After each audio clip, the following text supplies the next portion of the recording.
May nakapagsabi na ba sa'yo na baka magkaroon ka ng rabies dahil sa bakuna? Hi, I'm Dr. Rose TV and I am a veterinarian. Maraming comments, maraming insights, maraming opinion about dito. Pwede raw kayo magkaroon ng rabies dahil lang sa pagpapa-inject ng anti-rabies vaccine. Ang anti-rabies vaccine ay isa itong killed virus vaccine or purified protein. Rabies naman pala sinasaksak so pwede nga ako magka-rabies. Ano ang ibig sabihin ng killed virus vaccine? From the word itself, killed, patay na. At hindi yan immortal, na mabubuhay yan. Hindi yan kaya mag-replicate, hindi yan mabubuhay sa loob mo, sa loob ng katawan mo. Kahit sa mga immunocompromised individuals.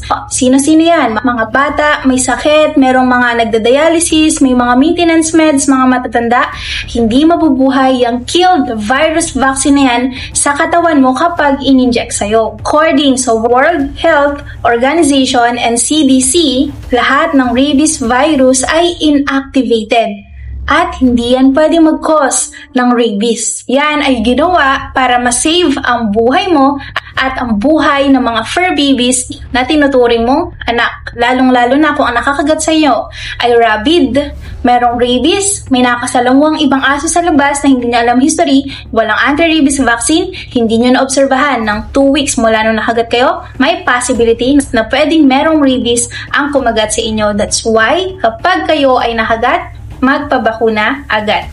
Nakagat sila, naniwala sa inyo, hindi sila nagpa-vaccine, natakot sa vaccine. In the end, meron palang rabies, yung aso o pusa na kumagat sa kanila, nagkaroon na sila ng simptomas, too late na. Imbes na natulungan mo pang humaba yung buhay ng tao na yon, napadali pa dahil sa fake news or maling impormasyon na maling paniniwala nyo. Para malinaw, hindi pwedeng mag-cause ng rabies kapag kayo ay nagpa-inject ng anti-rabies vaccine. Mas delikado pa nga kung hindi ka magpapabakuna.